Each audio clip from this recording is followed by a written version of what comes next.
Olá, boa noite a todos e todas. É com uma enorme alegria que eu saúdo vocês nessa noite de hoje para o lançamento mais esperado do ano, o livro do professor Alisson Leandro Mascaro, Sociologia do Direito. E o professor Alisson, então, nos dará a honra de nos contemplar aqui com a sua fala a respeito do livro. Então, primeiramente, eu gostaria de apresentar o professor. O professor Alisson Leandro Mascaro é doutor e livre-docente em Filosofia e Teoria Geral do Direito pela Universidade de São Paulo, no Largo São Francisco. É professor da Faculdade de Direito da Universidade de São Paulo, a mesma instituição, portanto. É professor emérito e implantador de cursos de graduação e de pós-graduação em Direito em várias instituições do Brasil. E, atualmente, o professor Alisson é titular da Cátedra de Educação Advocatícia da Escola Superior de Advocacia da UABSP. E na USP é coordenador do grupo de pesquisa Crítica do Direito e Subjetividade Jurídica. O professor Alisson é autor, dentre tantos livros e obras e publicações, de Filosofia do Direito, hoje na sua 8ª edição, e Introdução ao Estudo do Direito, atualmente na 7ª edição, ambos publicados pela editora Gen Atlas. Autor também dos livros Estado e Forma Política e Crise e Golpe, pela editora Boitempo, e também dos livros Crítica da Legalidade e do Direito Brasileiro e Utopia e Direito, ambos pela Quartier Latam, e também o livro do Autossério Materialismo Aleatório, publicado pela Contracorrente, né? E agora a primeira edição da tão aguardada Sociologia do Direito pela editora Gen Atlas. E antes de passar a palavra para o professor Alisson, eu gostaria de passar um recado muito importante e informá-los que esse livro está disponível para compra no site da editora Gen Atlas. Então, vocês podem clicar no link que está aqui embaixo nas descrições do vídeo e aproveitem que esse livro está em venda promocional. Então, eu vou apenas mostrar o site da Gen Atlas a todos e todas. Então, o livro está em venda promocional de R$ 119 por R$ 89,25, né? O valor do e-book também está em preço promocional de R$ 83 por R$ 70,50. E no mesmo link, vocês vão conseguir encontrar informações como o sumário completo do livro e também uma amostra com o capítulo de introdução. Então, eu passo a palavra agora ao professor Alisson, que nos dará a honra da exposição sobre o livro. Professor. Muito obrigado, querida Thais Ochica. Uma boa noite a todas e todos que nos acompanham nesta ocasião. Para mim é uma enorme alegria, neste momento, fazer o lançamento de Sociologia do Direito. Eu quero, de pronto, cumprimentar e agradecer a todas e todos que nos bastidores puderam organizar este evento e que estão cuidando, inclusive, da tecnologia, e, em específico, aos meus orientandos, Thais Ochica, que me deu a alegria de estar aqui, neste momento, apresentando este evento, mas também Rômulo Cassi e Vitor Ferreira, que cuidam também de muitas redes sociais a meu respeito, e também da comunidade do YouTube, que sempre fornece vários vídeos e vários elementos que incorporam aí muitas entrevistas, palestras, cursos meus.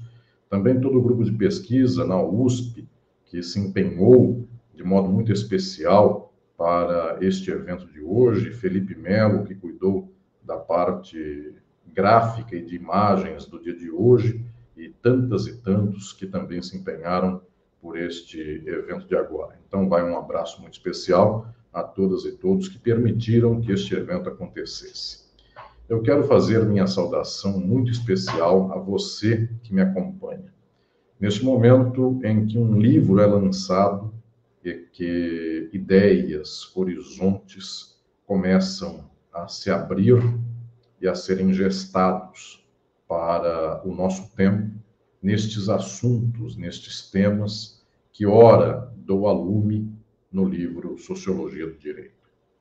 Antes de eu tratar do livro, antes de eu falar das questões que envolvem esta obra, dos temas e abordagens que aqui, neste livro que hoje se lança, desenvolvo, eu quero falar algumas palavras muito especiais, muito carinhosas, a respeito da minha trajetória editorial e dos meus editores, que me dão, editores e editoras, que me dão uma alegria muito grande nesta estrada dos livros e das publicações. Sei que muitas e muitos que aqui me acompanham na ocasião de hoje têm a oportunidade de saber de meus livros, das minhas obras. Sei que muitas e muitos acompanham os meus queridos livros da editora Boitempo, pela minha querida editora Ivana Jenkins.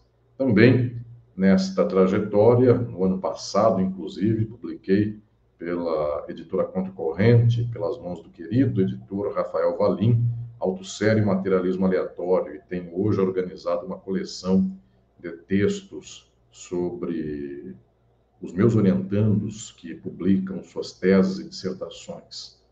Também eu quero lembrar que no ano passado, além desta publicação e além do livro Crise e Pandemia, da Boitempo, que sucedeu cronologicamente ao Crise e Golpe, este importante livro de 2018, publicado antes das eleições que legaram estes atuais mandatários do país. Além disso, também, neste ano de 2021, foi publicada uma coletânea de entrevistas minhas, a entrevista principal para o canal Revolution, pelo Lavra Palavra, meus queridos alunos do Lavra Palavra, que fizeram, da editora Lavra Palavra, que fizeram esta publicação. E eu quero falar aqui em especial deste Sociologia do Direito, que vem originalmente publicado pelas mãos da querida editora Cartier Latam do Brasil. Esta editora, que há muitos anos é conduzida pelo meu querido editor Vinícius Vieira, ela tem sido responsável historicamente por muitos de meus livros. Este livro, na primeira versão da obra, foi publicado pela editora Cartier Latam do Brasil como Lições de Sociologia do Direito. E alcançou grande sucesso naquele tempo, várias edições. E hoje, que ele sai pela editora Gen Atlas, eu quero aqui dizer de pronto para o meu querido editor Vinícius Vieira, meu querido amigo, da alegria desta caminhada, e quero hoje também poder anunciar a todas e todos que me acompanham que para o começo do próximo ano, daqui a alguns meses, sairá pela editora Cartier Latam no Brasil um conjunto de obras minhas, sendo dentre elas a nova edição de Utopia e Direito, meu estudo sobre Ernest Bloch, minha tese de livre docência originalmente na USP, que sai em nova edição ampliada pela editora Cartier Latam, e junto com Utopia e Direito sairá também a coletânea dos meus textos e pronunciamentos, palestras e entrevistas sobre educação e universidade. Então, para o começo do próximo ano, sai por aí a publicação, junto com Utopia e Direito, de minha coletânea de textos sobre educação, Universidade em Balanço. E também sairá meu livro de coletânea de entrevistas. Então, Cartier Latam terá brevemente uma safra de bons livros, novos livros, que terei orgulho de publicar. Também, agora, falando disto, quero falar em especial da minha trajetória com as publicações na editora Atlas, hoje Gen Atlas, Grupo Editorial Nacional Atlas, e falo especialmente das figuras do meu querido Anderson Fürst e da minha querida Oriane Pavan. Há muitos anos, eu posso dizer aqui, neste ano de 2021, que neste ano completam-se 20 anos, quando pela primeira vez tive a grata alegria e a emoção de começar o meu trajeto como autor da editora Atlas. fui um autor muito jovem desta editora. Meu livro, primeiro, que foi escrito aos 24 anos de idade, 25, então, nesse período de 25 anos de idade, ele foi publicado pela editora Atlas, pelas mãos do saudoso editor Luiz Hermann. Luiz Hermann, que me convidou para esta trajetória de publicações no campo da filosofia do direito, me deu muita alegria, porque Introdução à Filosofia do Direito, anos depois, tornou-se o embrião do Filosofia do Direito, que hoje está na 8ª edição, indo já o ano que vem para a 9ª edição. Portanto, esta trajetória que começou 20 anos atrás com a editora Atlas, hoje, quando a editora Atlas já pertence ao Grupo GEM, e, portanto, tem uma estrutura ainda maior do que a que tinha anteriormente, eu tenho a alegria de Anderson e Oriene estarem comigo também nesta caminhada. Posso dizer a todas e todos vocês da minha enorme satisfação em ter tantas pessoas queridas do mundo editorial que comigo caminham nesta estrada de luta, nesta estrada de sonhos e de semeadura de ideias. Quero falar de sociologia do direito.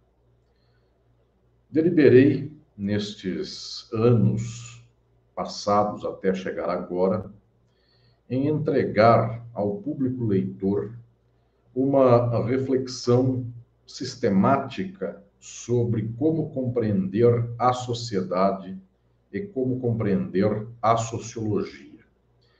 Não poderia deixar simplesmente solto o modo, eu diria, bastante conservador, bastante reacionário, pelo qual uma parte do conhecimento da sociologia busca estabelecer os horizontes a seu respeito. Infelizmente, pelo mundo, e o Brasil é só um espelho disso, pelo mundo a sociologia se constitui, no tempo presente, numa sociologia de perfil liberal. Ela neutraliza o capitalismo e considera que o capitalismo é uma certa sociabilidade da qual não se consegue dela sair. Então, se trata apenas de compreender esta sociedade sem que haja horizonte de contraposição e sem que haja crítica.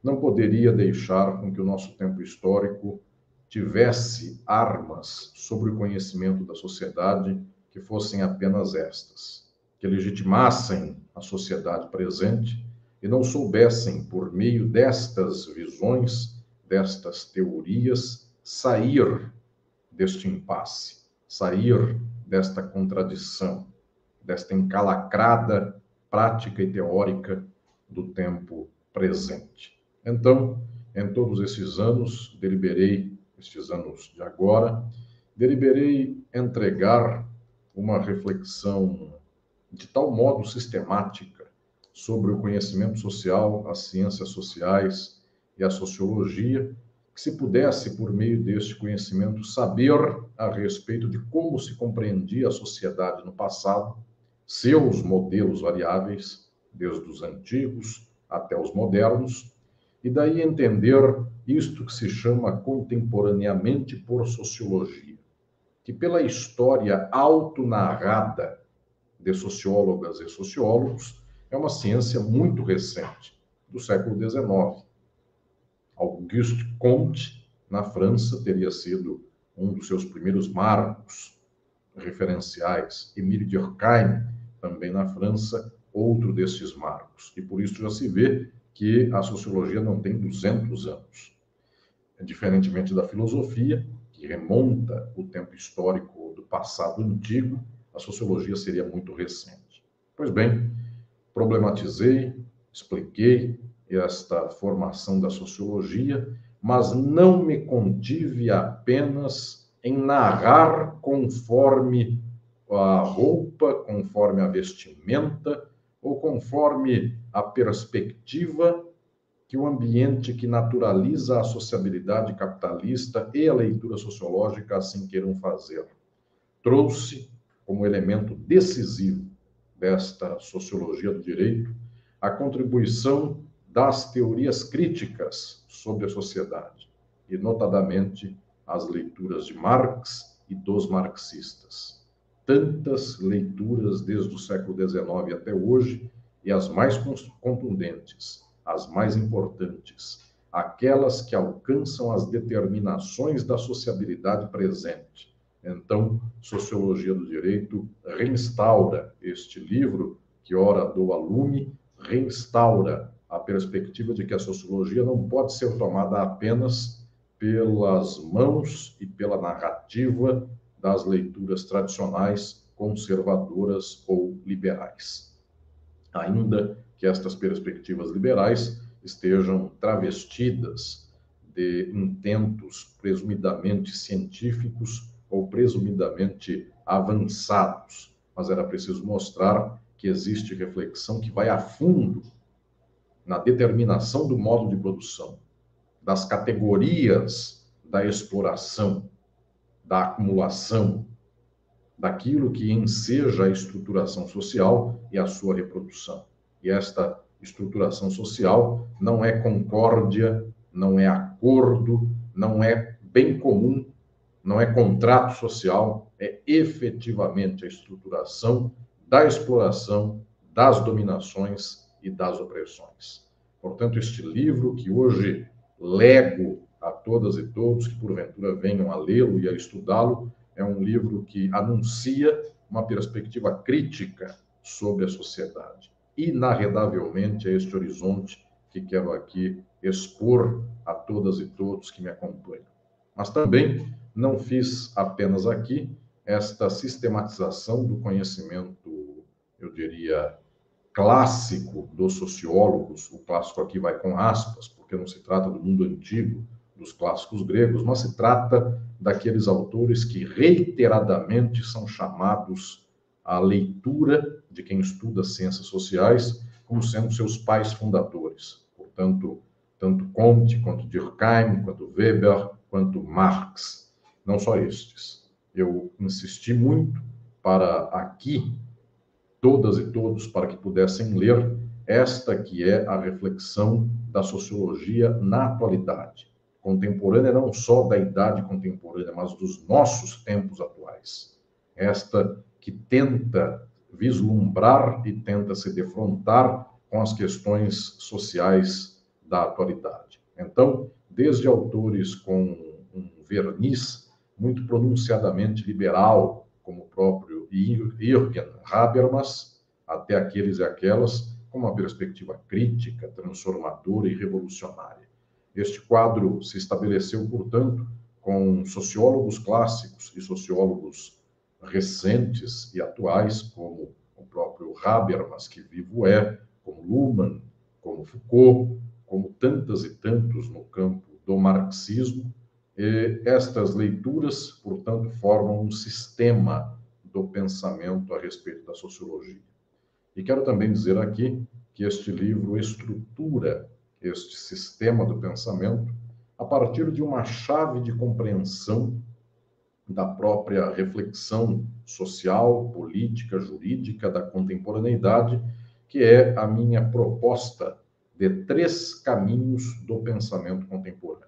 Proposta que aplico, desenvolvo no livro Filosofia do Direito, quando nesta obra digo que todo o pensamento que seja do século XIX até hoje no direito é um pensamento que ou é de cariz, de feição juspositivista, ou é de matriz não juspositivista, ou é de matriz ou feição crítica, o mesmo que aqui anuncio em Filosofia do Direito, também exponho em Introdução ao Estudo do Direito para pensar nas teorias gerais a respeito do direito, aqui anuncio para o caso específico os problemas e questões específicas da sociologia. Então,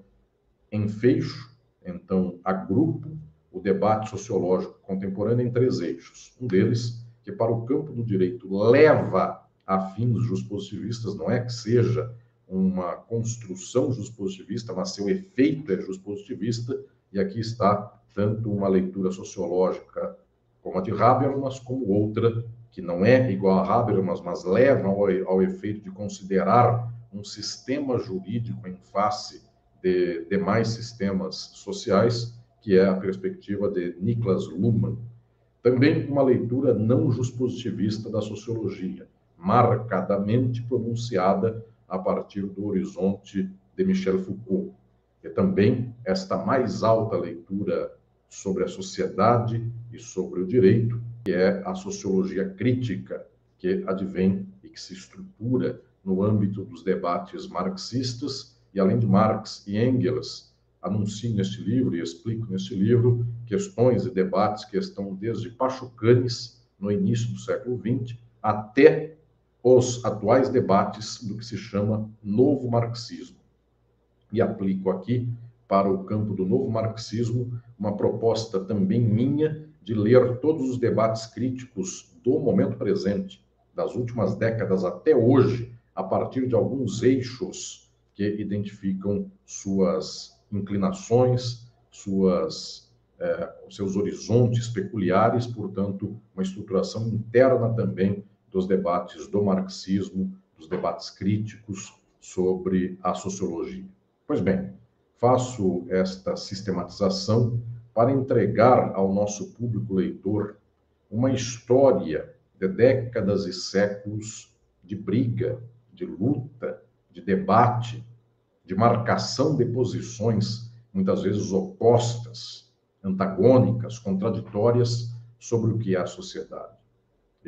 Anuncio, portanto, que existem eixos e modalidades distintas, métodos, possibilidades de compreensão divergentes sobre a sociedade, para que o público leitor possa, então, bebendo destas distintas leituras, compreender melhor suas demarcações, seus contextos variados e mesmo para a sua forja pessoal do intelecto e do posicionamento no mundo, para que isto possa, então, servir de apoio a uma melhor condição de ação política ou de compreensão da própria sociabilidade ou de posicionamento em face dos problemas, das crises, das contradições e destas regularidades sociais do nosso tempo.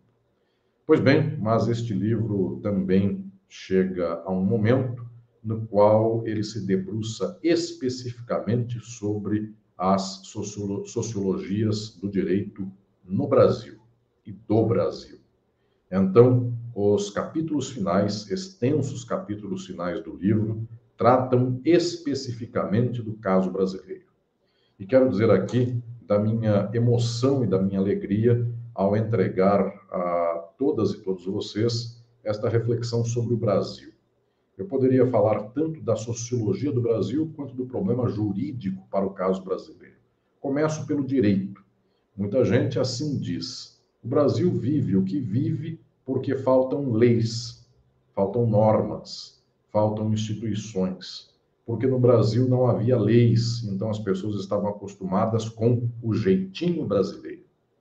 E toda a minha reflexão em sociologia do direito é para explicar as modalidades de compreensão sociológica sobre estes ditos problemas do Brasil, e são problemas, e são muitos, mas por que as pessoas iluminam uma certa faceta dos problemas e nunca outras? Porque as pessoas preferem falar das instituições cujas normas não são cumpridas, mas não põem em xeque as próprias instituições, porque elas são que garantiram o colonialismo, elas são que garantiram a escravidão, elas são que garantem até hoje o latifúndio, a monocultura, a desgraça social, o impedimento de qualquer ação progressista. Então não é só preciso pensar no porquê a lei não é cumprida, mas especialmente que é esta ordem cuja lei não é para ser cumprida em muitos casos e, quando é para ser cumprida,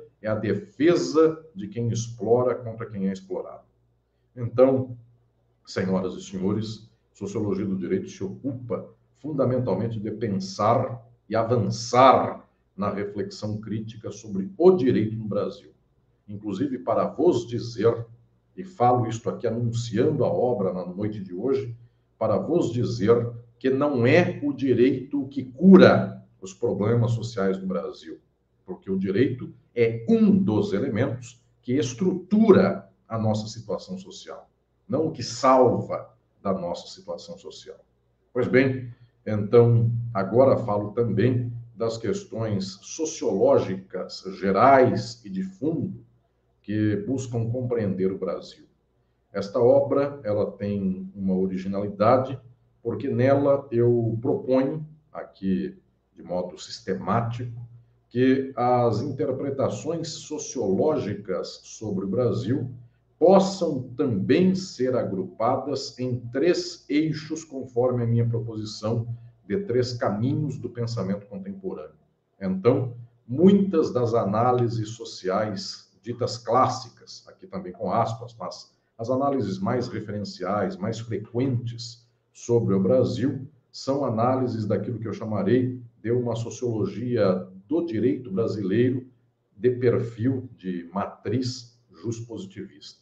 E nesta leitura, eu chamo a atenção aqui, especialmente a obra de Sérgio Buarque de Holanda e Raimundo Fauro. Estas obras, ao final das contas, observam que há um problema na nossa colonização, no nosso modo de formulação e de forja da sociabilidade. Então, parece um movimento crítico, mas este movimento acaba por ser, no limite, liberal, porque contra esta ordem que advém da colonização e da escravidão, se quer, então, a implantação de um regime democrático burguês. E quando ele busca ser implantado, e historicamente ele está como tal desde o final do século XIX, se diz que ele não consegue ser implantado totalmente, então se busca mais e mais o respeito às instituições, o abandono do homem cordial para que se chegue então ao homem negocial. E esta leitura é a leitura juspositivista, é a leitura liberal. Então, explico e analiso ao público leitor que poderá ler estas páginas a respeito desses autores, trato de um horizonte, um dos 3 caminhos do pensamento contemporâneo, que é o juspositivista liberal, a partir de sociólogos privilegiadamente intérpretes do Brasil, tendo por horizonte futuro um desejo liberal, como Sérgio Buarque de Holanda e Raimundo Fauro. Mas também trato daqueles sociólogos e intérpretes do Brasil, cuja leitura é uma leitura de mundo não juspositivista, não liberal.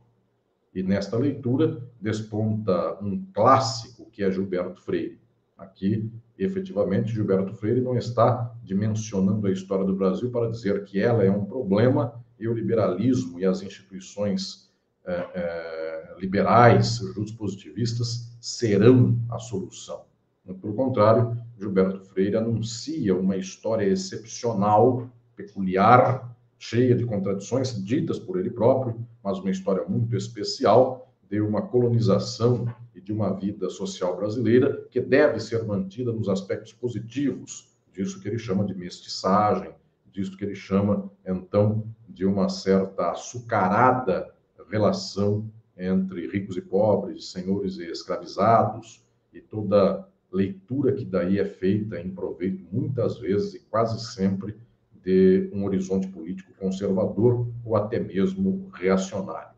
Mas também há leituras não juspositivistas sobre a interpretação do Brasil que postularam horizontes progressistas, e então explico em Sociologia do Direito as posições de Guerreiro Ramos, que é radicalmente anti-marxista, mas tem uma leitura que vai dizer que é preciso aproveitar uma certa noção do caráter nacional, portanto, uma amálgama, uma coesão para além da divisão de classes, portanto, não aposta na luta de classes, aposta exatamente numa certa concórdia sob bandeira nacionalista e que desenvolve a partir daí uma própria sociologia.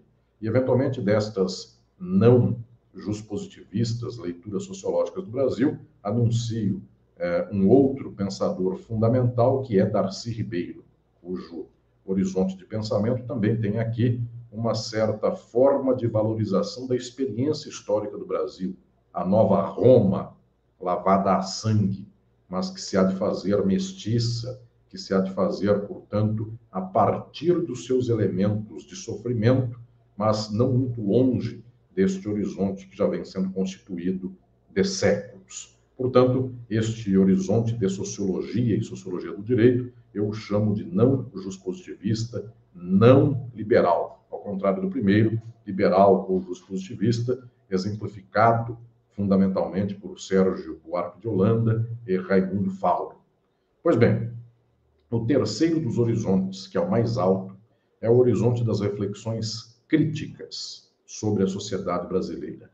E, neste momento, explico ao público leitor, à futura leitora e o futuro leitor deste livro, as posições pioneiras no campo marxista de Caio Prado Júnior, que, no começo do século XX, nas primeiras décadas do século XX, nos meados do século XX, propõe uma leitura sobre o Brasil que dirá que o Brasil não foi feudal. Ele tinha um horizonte de volta à atenção comercial para a exportação. Portanto, o Caio Prado Júnior tenta dar luzes ao problema específico do capitalismo na realidade brasileira. Tem enormes contribuições originais, desponta como um pensador extremamente original, tem também limites, tem também contradições, porque nesta aposta inicial, nesta construção inicial de uma estrada, não delineia de modo mais consequente a determinação dos momentos pelos quais o Brasil se torna uma sociedade capitalista, mas é efetivamente um autor decisivo das interpretações do Brasil. Logo em seguida, eu trato de outras leituras, de outras visões, e estas leituras que se tornam ainda mais decisivas e mais importantes para a crítica, eu as começo com o pensamento sociológico de Rui Mauro Marini, que na década de 60 e na década de 70 e também depois disso, desenvolve toda uma reflexão para mostrar os limites, os impedimentos e as contradições da condição do capitalismo brasileiro, sendo este capitalismo um capitalismo dependente de um imperialismo central e, portanto, mostrando que eventuais ilusões de que o Brasil conseguiria, pela sua burguesia, escapar desta condição semi-periférica, são somente ilusões estas visões. Rui Mauro Marini tem uma das mais radicais e mais especiais posições da história da sociologia do Brasil, e todo um tópico, todo um pedaço do meu livro é para explicar estas especiais posições de Rui Mauro Marini. E logo em seguida, as posições também especiais, extremamente valiosas, de Florestan Fernandes, que também, em um certo momento da sua compreensão sociológica, da sua trajetória científica, se abeira do marxismo. Ele não era originalmente de formação científica marxista, e ele se torna depois, com o decurso do tempo histórico, depois da ditadura militar instaurada, ele se torna plenamente marxista, e na década de 60 para 70 vai escrevendo e publicando esta obra decisiva que é a Revolução Burguesa no Brasil. O próprio Florestan Fernandes, neste momento de apogeu, também percebe, como percebia o Rui Mauro Marini, que o Brasil, nas suas instituições jurídicas, estatais, na dita democracia que ele restaura depois do fim da ditadura militar, o Brasil era totalmente dominado pelo específico modelo de capitalismo e de associação da burguesia nacional com setores como os militares, com setores como os meios de comunicação de massa, o judiciário e o imperialismo estadunidense. E o próprio Florestan Fernandes chama isso de circuito fechado. O Brasil não tem condição de ter políticas públicas liberais, de ter democracia burguesa que entregue nada diferente do que entrega historicamente. Uma burguesia que se estrutura para um regime de dominação e de exploração atroz e cruel, que em 64 deu um golpe para não ver aumento de salário mínimo dado pelo João Goulart para os pobres, que em 2016 dá outro golpe para que cheguemos à situação que nós chegamos hoje, da população brasileira passando fome e banqueiros e burgueses se refastelando, dizendo que é isto mesmo que tinha que ser, porque são as políticas em defesa do capital, o neoliberalismo, as privatizações, os lucros extraordinários dos bilionários, enquanto o povo está morrendo de fome e mais de 600 mil pessoas desgraçadamente morreram em uma pandemia que foi incentivada politicamente, economicamente, culturalmente em nossa sociedade. Então, desde os religiosos que defendem que tem que morrer porque Deus é contra a vacina, até a burguesia brasileira, que, tendo aqui um papel coeso, que se coaduna com a exploração capitalista estadunidense, toma uma posição periférica, mas altamente nababesca, nesse quadro geral do imperialismo, então o próprio Florestan Fernandes insiste neste circuito fechado e na autocracia burguesa. E lembro aqui, inclusive de modo altamente contrastante com uma leitura muito recorrente nos ambientes universitários conservadores, que o melhor Florestan Fernandes é o último, e não o primeiro. Porque Florestan Fernandes começa com um horizonte metodológico da sociologia de perfil mais acadêmico, mais, eu diria, liberal, ainda que um liberal progressista, e em algum momento se abeira do marxismo e alcança as reflexões marxistas. E quando morre, após experiências, inclusive, sendo ele deputado federal e deputado constituinte, legislador constituinte, Florestan Fernandes, nas últimas obras, desenvolve em uma produção extraordinária seu posicionamento crítico e revolucionário, exatamente o que a universidade não quer estudar. Portanto, este terceiro horizonte das sociologias sobre o Brasil, horizonte crítico, marxista, que começa com Caio Prado Júnior e seu estabelecimento teórico inicial e pioneiro, e que depois passa também por Mauro Marini, passa por Florestan Fernandes, toma tudo isso de base para então estabelecer esta reflexão sobre as instituições políticas e jurídicas do Brasil em sua história. E no último capítulo de Sociologia do Direito, eu trato acerca do movimento histórico da sociedade brasileira. E aí exponho as questões decisivas que tenho escrito em muitas de minhas obras, a começar de Estado e Forma Política, publicado pela Boitempo Editorial.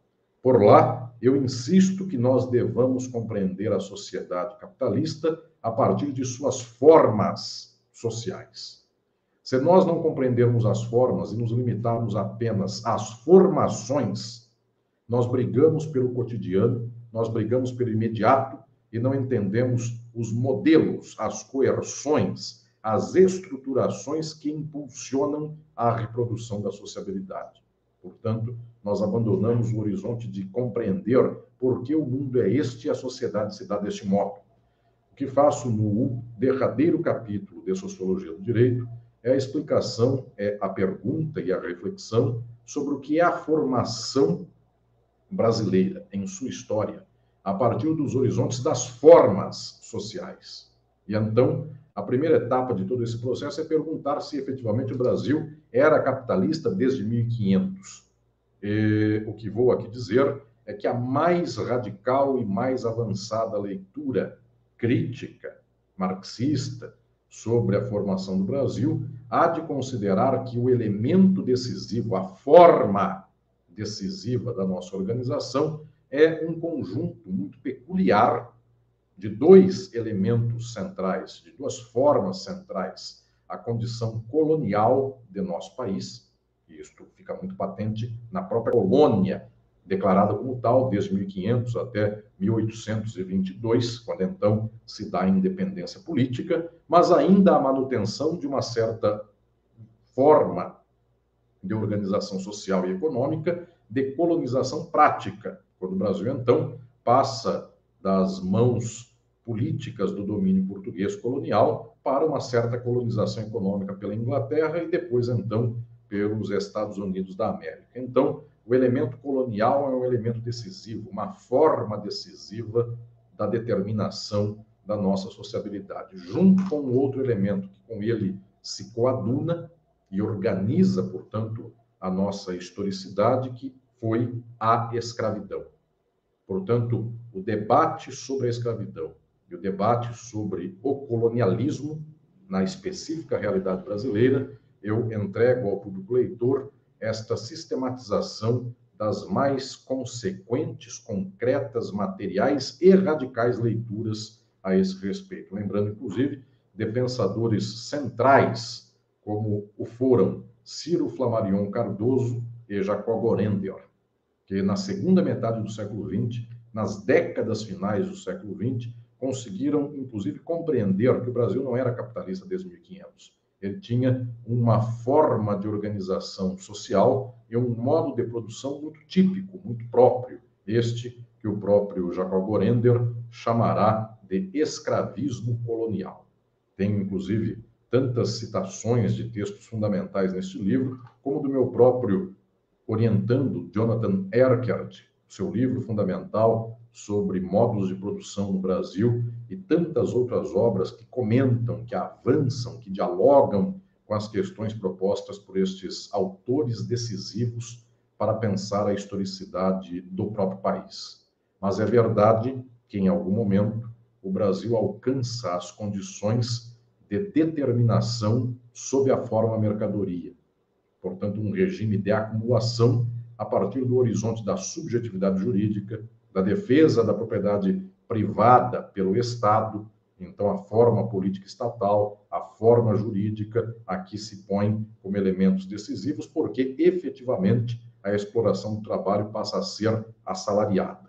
Então, é um momento do Brasil que, na virada do século XIX para o século XX, mas, em especial, a partir do varguismo, ele se põe como um país industrial, ele se põe como um país cuja estrutura de desenvolvimento é uma estrutura da ampliação das relações capitalistas. E todas as contradições que envolvem a forma do capitalismo, e esta forma é geral por qualquer país do mundo, mas também a forma do capitalismo na realidade social brasileira, ou seja, a articulação entre forma social e formação social. E então, a parte derradeira, a última parte de Sociologia do Direito, é para tratar sobre a realidade brasileira desde o século XX até os dias de hoje. E anuncio, nesta parte final do livro, algo que também anunciei e desenvolvo em Crise e Golpe, também da editora Boitempo, e em Sociologia do Direito ponho as luzes de um período histórico maior, anuncio que o Brasil tem efetivamente um domínio de formas sociais capitalistas de exploração e de acumulação numa formação subordinada a um quadro imperialista, capitalista, internacional, de tal sorte que a estrutura do Brasil de 1964, do golpe militar, ela é a margem, a estrutura, o padrão da nossa reprodução, especificamente da formação social brasileira. Uma exploração extremada, uma exploração que não dá margem a uma reprodução, eu diria, em níveis comparáveis a outras sociabilidades capitalistas que são chamadas, via de regra, de capitalismo central. Então, uma sociabilidade que demanda sempre uma estruturação ditatorial, uma estruturação à beira do fascismo ou à beira das argumentações de extrema-direita. Então, a parte final de Sociologia do Brasil é para discutir o quanto 1988, a Constituição Federal, conseguiu suplantar 64. E esta resposta, que já disse em Crise e Golpe, por lá anunciei pela primeira vez, e aqui em Sociologia do Direito desenvolvo para explicar a correlação entre esses variados tempos históricos. A resposta é que até hoje vivemos sob 64, embora 88 seja um soluço, um espasmo provisório, mas nossa verdade é muito mais 64 do que 88. Tanto assim que a ilusão dos liberais com as políticas públicas, com a democracia, com o direito como salvaguarda do progresso social a partir da Constituição Federal de 1988, tudo isso é abandonado por nós, porque nós observamos na realidade atual o quanto, para qualquer espaço dito civilizacional de conquista dentro das instituições burguesas, o quanto isso é sofrido e o quanto quase nada se pode lutar, porque senão o capital, os militares, os juristas não permitem. Então, é um Twitter de militar que manda avisar ao STF que um ex-presidente da República não pode sair da prisão então é um golpe em cima do outro golpe, então é uma pedalada fiscal que nem crime que gera um impeachment e uma série de crimes reiterados posteriormente que não geram nenhum incômodo às instituições políticas e jurídicas e aos meios de comunicação de massa e ao capital, porque eles querem a manutenção disto. Então, senhoras e senhores, o final de Sociologia do Direito é exatamente esta apaixonada reflexão sobre os nossos tempos, uma reflexão a quente, uma reflexão candente, porque a história deve nos iluminar para que nós saibamos as contradições do presente e as possibilidades de superação, que são apenas possibilidades com uma imensa forma de amálgama do povo, porque somente o povo, as massas, a classe trabalhadora do Brasil, se esclarecida, se posta em perspectiva de vanguarda e em luta, somente a classe trabalhadora pode nos legar outra história, dado que as nossas instituições, a história que ela pode nos legar, que elas podem nos legar, elas já estão nos legando há muito tempo, e é exatamente esta. Então, senhoras e senhores que me acompanham nesta ocasião, este livro para mim é muito especial, porque quero, por meio dele, deixar ao nosso tempo um guia, um sentido de caminhada para que nós possamos compreender as variadas leituras e interpretações sobre a sociedade de modo geral, em todo o mundo. A sociologia geral, que trata do mundo presente, não só Brasil, mas Europa, Américas, África, Ásia, Oceania, e, portanto, todo o quadro dos grandes sociólogos da história, mas, em especial, um quadro também que se soma a isso da realidade brasileira, para que nós possamos entender que os discursos sobre a sociedade não são gratuitos. Os discursos sobre a sociedade levam a horizontes. E muitas vezes, quando nós dizemos queremos que a lei valha, nós, muitas vezes, de modo, eu diria, ingênuo e cândido, estamos contribuindo simplesmente para a manutenção das formas que até hoje dominam a sociedade, porque estas formas passam pela lei, são do direito, são do Estado e, no final das contas, são do próprio capitalismo. Então, senhoras e senhores, para mim é uma alegria imensa poder dar a lume, na ocasião de hoje, este Sociologia do Direito. Quero, neste momento ainda, poder expor a todas e todos vocês a estruturação do livro, dos seus capítulos. Pedir, inclusive, à minha querida Thaís Oshika a gentileza de fazer aqui uma exposição do sumário do livro que vocês encontram logo no início da obra pela editora Gen Atlas. O primeiro capítulo do livro é toda a estruturação metodológica do livro, o que é sociologia e o que é sociologia do direito. As possibilidades de interpretação, tanto as mais conservadoras quanto as mais plenas, científicas, materiais e radicais.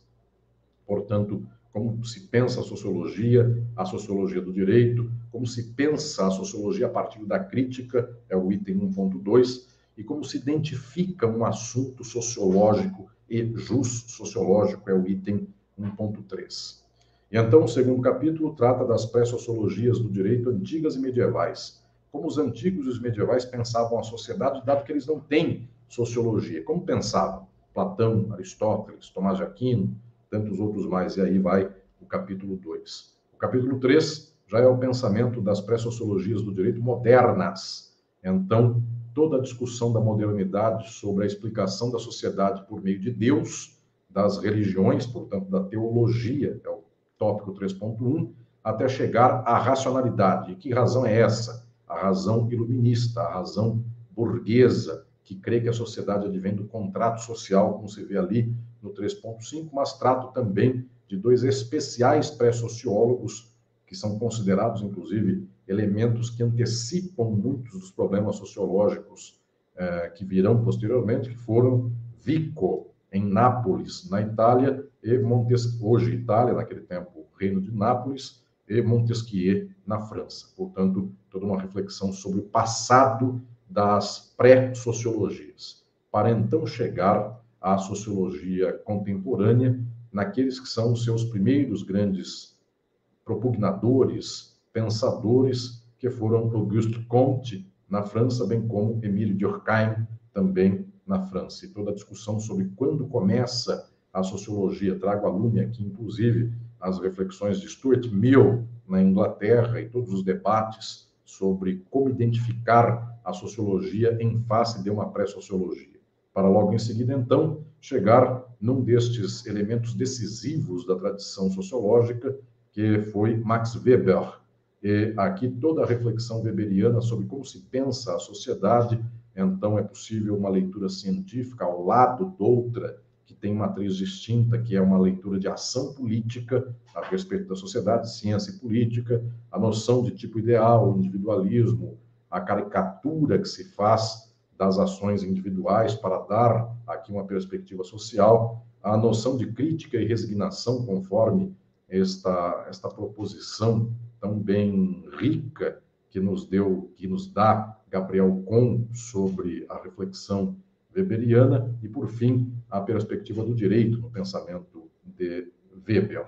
E então chegamos no próximo capítulo a Marx, e exponho a formação do pensamento de Marx, suas fases históricas, as suas descobertas centrais para a sociologia, o que vem a ser o materialismo histórico e o materialismo dialético, o que é a estruturação da sociedade, o que são as relações de produção, como se sai de uma relação de produção com uma capitalista mediante a revolução. E então uma mirada muito mais específica também sobre o que vem a ser o capital. Quando se fala em capitalismo, o que é o capital? Então, que categoria é esta que é a mercadoria, a forma mercadoria, a forma valor, a forma trabalho assalariado e todas as suas dimensões, e a orientação geral, o impulso geral, a lei da acumulação na sociedade capitalista, para também, ao final, falar da leitura de Marx sobre o direito.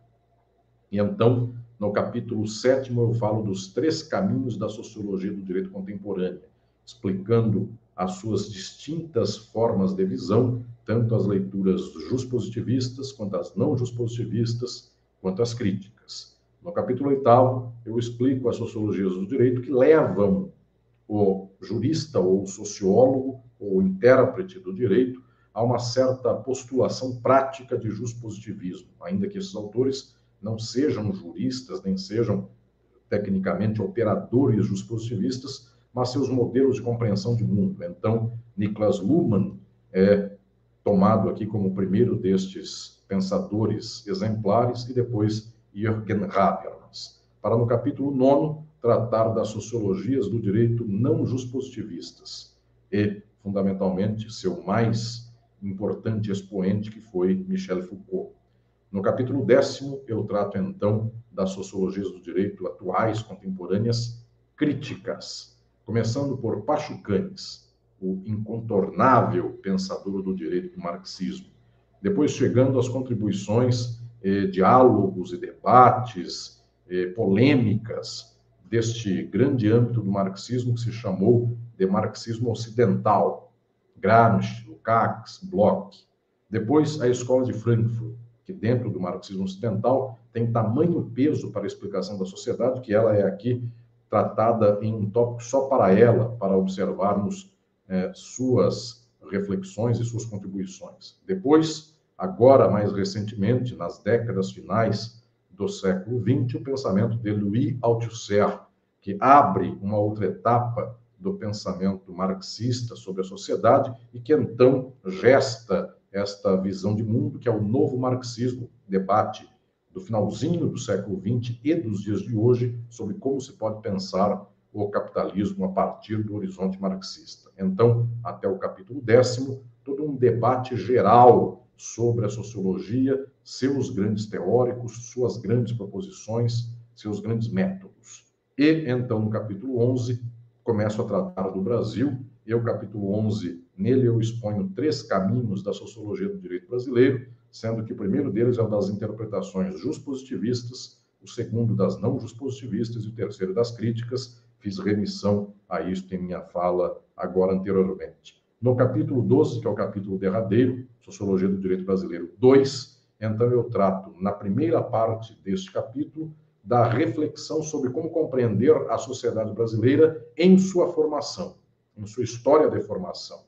e a parte final, a segunda parte deste capítulo 12, sobre como compreender a sociedade brasileira, o direito no Brasil e a sociedade brasileira na atualidade. Então, formação histórica e história atual, para que, compreendendo como foi e como é, possamos efetivamente postular um futuro que, para alguns juspositivistas ou conservadores, ou até não juspositivistas, é mais do mesmo, e para muitos e muitas é muito superior a isto, é muito transformado em face do presente. Obrigado, Thaís.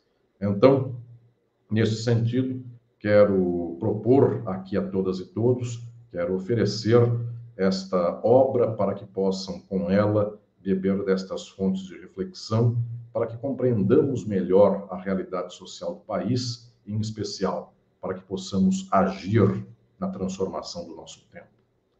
Infelizmente, esta obra sai em 2021 para 22, ainda num tempo de pandemia, tempo que não me permitiu agora, nesse momento, fazer este lançamento presencial, mas com a aventura peculiar de que, em não sendo possível fazê-la presencial em São Paulo, para o público paulistano ou paulista, ao mesmo tempo, felizmente, esta possibilidade se dá aqui para fazer deste lançamento um lançamento a todo o Brasil e até mesmo ao exterior. Falta o abraço e o autógrafo presencial, mas há em abundância o carinho, o afeto e a energia de esperança que nos une para que estas páginas, se alcançarem vossas mãos, vossa leitura, vossa compreensão, também alcancem vosso coração, para que juntas e juntos tenhamos um só horizonte,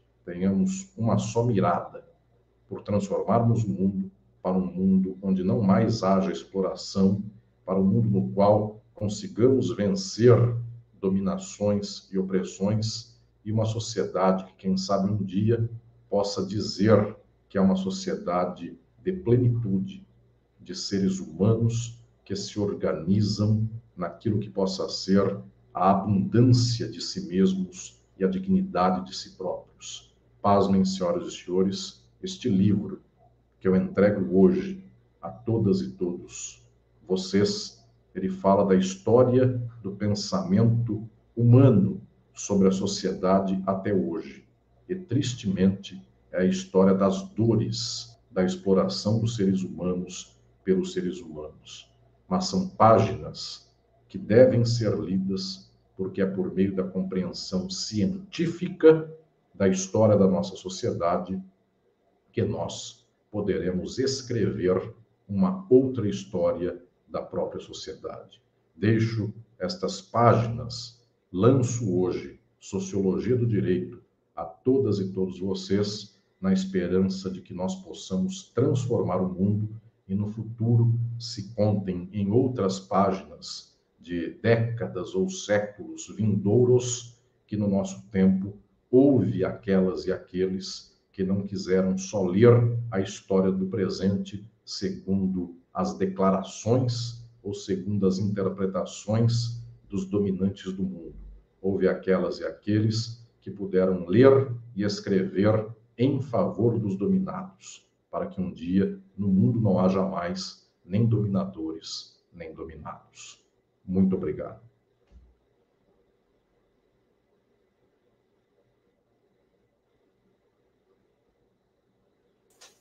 Olá a todos, professor, em nome de todos e todas que estão nos assistindo, eu agradeço imensamente pela bela palestra de lançamento, por essa emocionante fala final. Eu agradeço a todos que estão aqui conosco, acompanhando essa live. Eu chamo mais uma vez a atenção, então, para o link da Ginatlas para compra do livro Sociologia do Direito. Vocês podem acessar o link tanto no chat, que foi encaminhado, e como também aqui pelo link que está na descrição desse vídeo. Então, muito obrigada e tenha uma ótima noite. Muito obrigado. Uma boa noite.